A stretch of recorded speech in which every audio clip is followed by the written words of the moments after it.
Okay, so last but not least, and I have good news for everybody. This is not going to take 30 minutes because I think everything that I have in this presentation has already been discussed in one form or another throughout the day. So it's a really, I do think actually it's placed well though as a summary because I think it ties a lot of these things together. Because the goal for this presentation was just to share some strategies that we see when we work with clients and are helping with clients to try to move faster and be more agile with their consumer insights.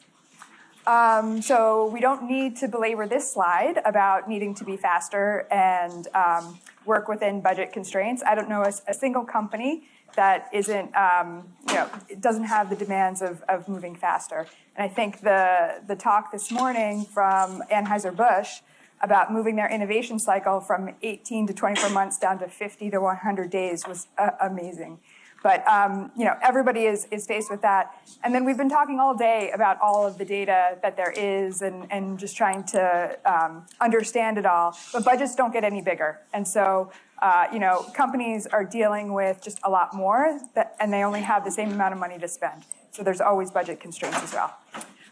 And so there's kind of three topics that we were going to cover here around helping make decisions faster and be more agile with organizations.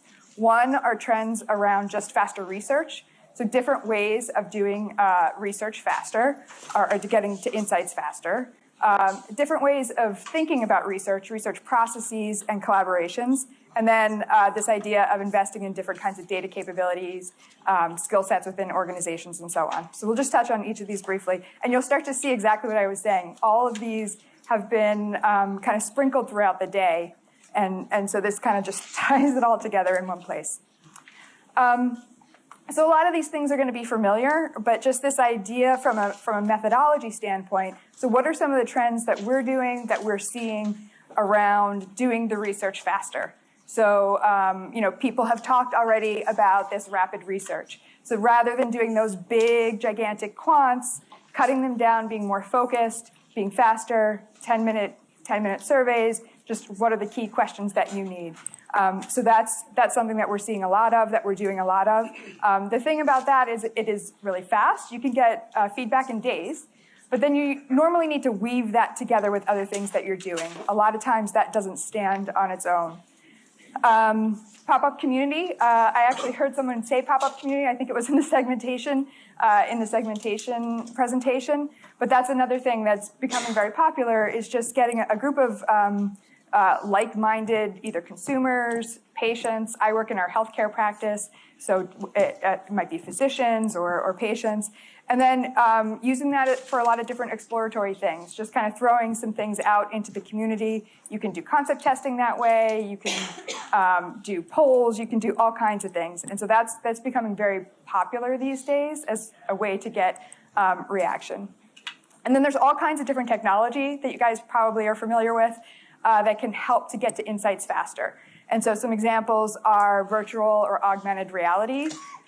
So an example with virtual reality that we've done with a client, again in the healthcare space, is we worked with a client who wanted to understand how their practice, their office space, and sort of how their practice was set up for as patients came through, because it wasn't just a practice that just saw patients, in a room. There would be places where some patients were getting treatments and so on. So rather than like building that out and sort of testing some things around, we did that with virtual reality.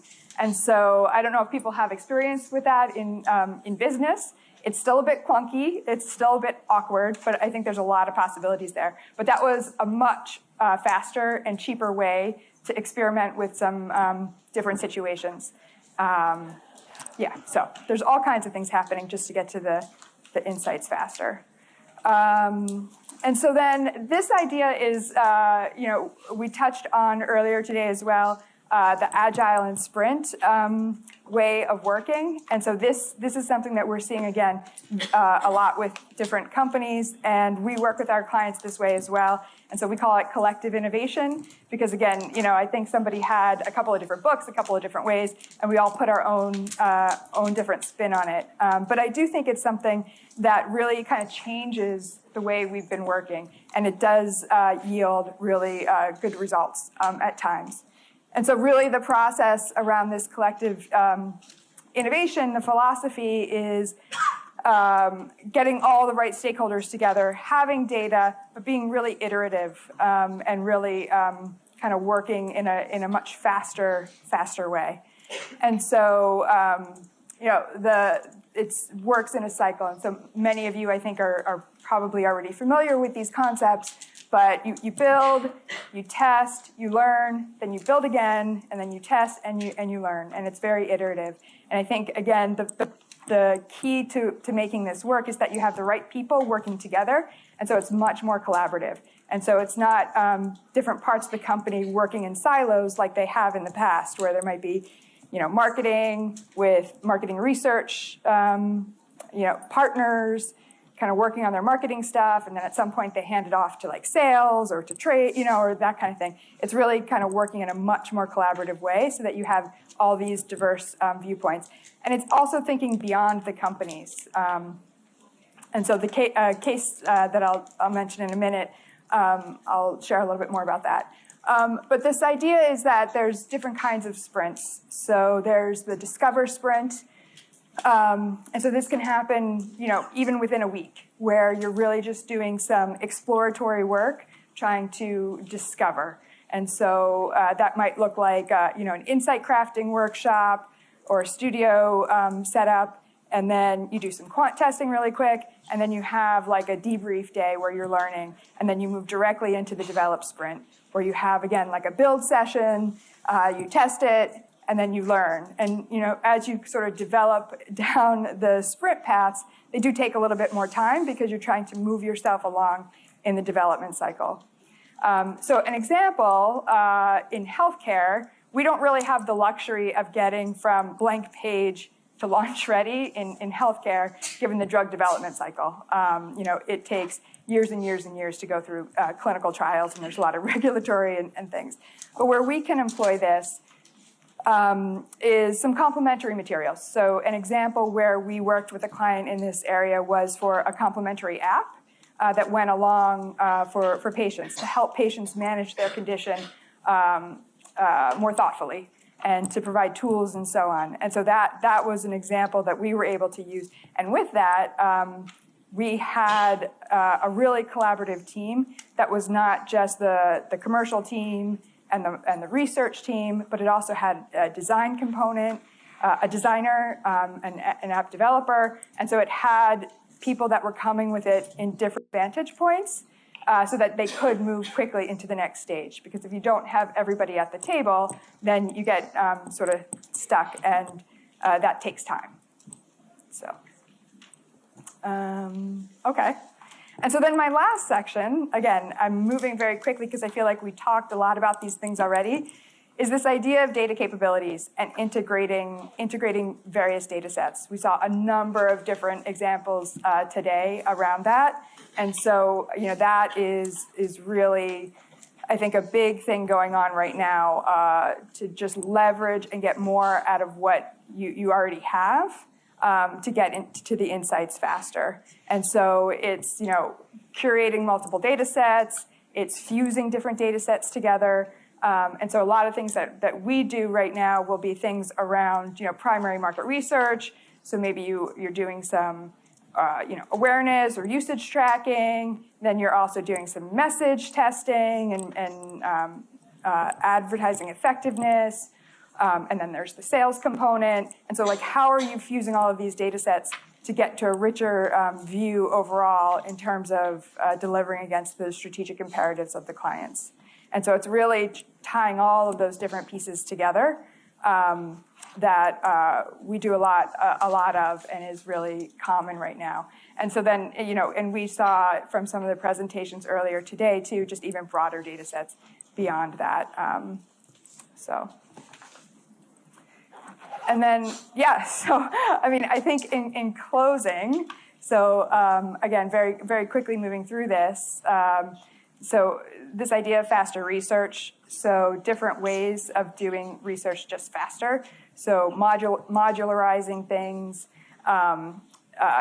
more focused, shorter questionnaires, more frequent pulsing. That's a lot of what we're doing to just get the research done faster. And then the different tech-enabled things that we're doing. So, thinking about how you can use virtual or augmented reality to try to simulate environments that would be harder to do in real life. So that's a lot of things that we're doing. This idea of thinking about research in new ways, being more collaborative, doing the more agile and sprint type of development is important to kind of get to those insights much faster. And then this idea of just investing in data capabilities, so using your data sets that you already have, figuring out how to integrate them to answer new questions. And then another thing that I didn't really talk about before is this idea of data visualization. And so really thinking about how you structure your data in order to be able to get to those insights, I think is really key, and is a lot of things that we're focused on right now with a lot of clients as well, where just thinking about how you deliver, how you storytell to get to what you're trying to communicate much faster. And yeah, I mean, I think that's pretty much it. So as I was saying, like much of that was already touched on the individual examples throughout the day. So this is just kind of summarizing and tying it together. So.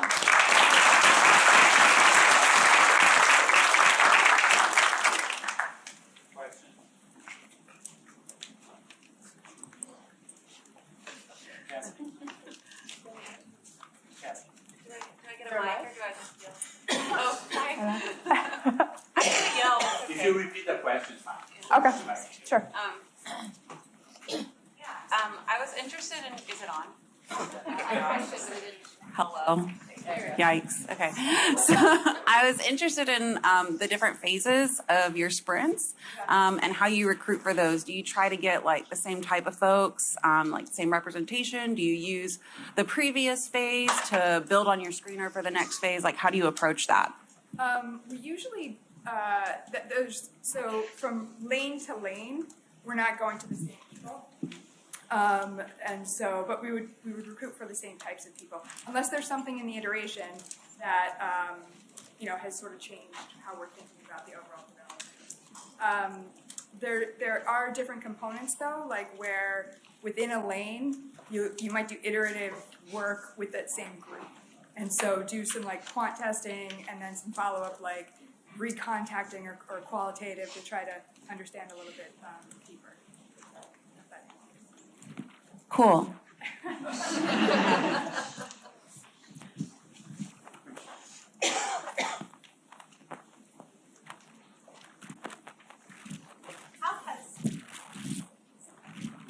How has Ipsos changed to accommodate this new way of conceptualizing and conducting research?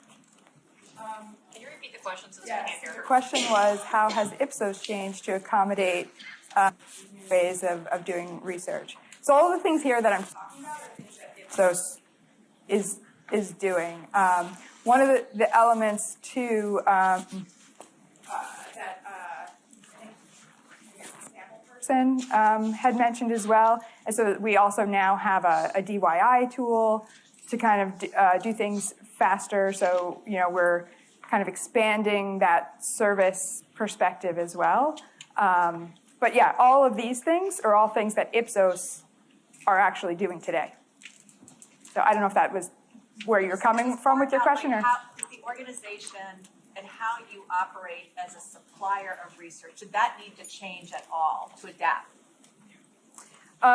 Well, I would say yes. We had to listen to our clients, So I think that that's a lot of just kind of understanding where the industry is going, and then making sure that we're equipped to kind of move with it. So, and for a lot of this stuff too, that requires some different training, different ways of thinking for how you engage, and just sometimes it's hard to go fast, and so you have to make sure the tools are there.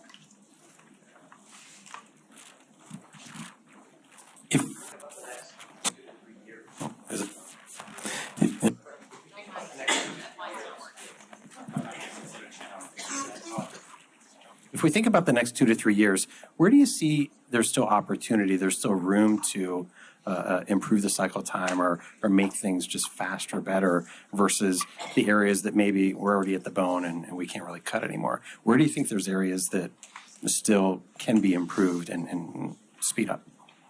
That's an excellent question. I mean, I think we're not, I think sort of that idea of like to the bone, you know, like when we're talking about rapid research, I feel like we're to the bone. So I feel like we can't get really fast. I mean, sometimes things are overnight.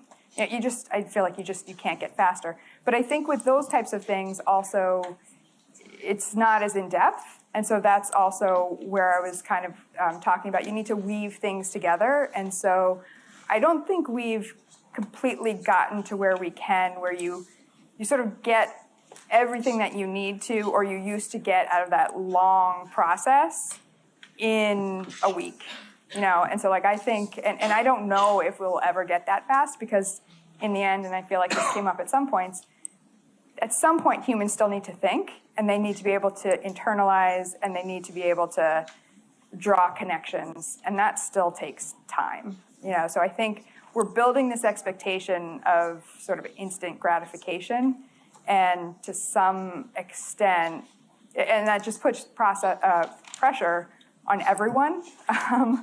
And I think at some point, it stops getting faster to have the same quality. I don't think I'm really answering your question, but that's kind of my reaction to it. I think maybe the answer is that eventually we'll stop trying to focus on time and focus more on increasing depth and quality in a given time. I think so. I think they're going to be diminishing returns on that. Yeah.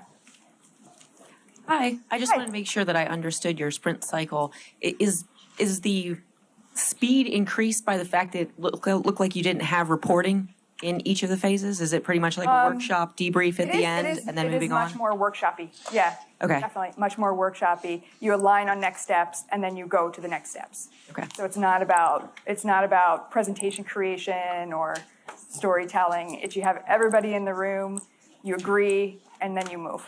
Okay. Would you say that's where you gain the most efficiency, is the fact that you're not having a week or 2 weeks to generate a report and then? I think so. Building on that? I think so. And actually, I think sort of the experience of these, and we don't do these all the time, you know, like this isn't a daily activity, you know, because we do so much types of research, and this isn't appropriate for all of that. But I think that concept ties nicely with the presentation that was just before mine, where, you know, sometimes you have just enough data to just make the decision and move, versus the working and reworking and processing and so on. To follow up on that, I love the idea of doing all of this in a short period of time, but the reality for a lot of us is we have to have buy-in from a lot of different people at a lot of different levels who aren't going to commit to being in a room for a week. So how do we get buy-in from executives along the way when we're moving this fast?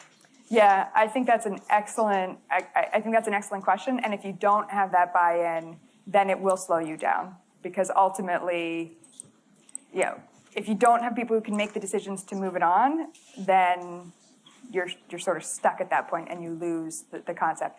So you're not in the room for a week. So that's the one thing. So there are points where you sort of go off and you do some work, but it does take commitment, and you have to get.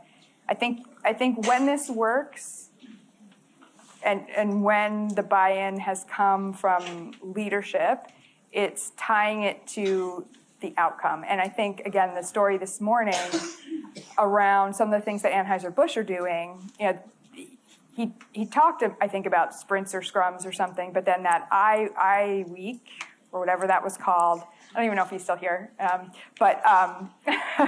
so I'm speaking on your things, which I thought were fantastic, but I feel like it's that same kind of concept. And what seemed so great about that is you guys were all together, so it had all levels of people who need to participate, whose voices need to be heard, but then whoever needs to make the decision to move on. And so, yeah.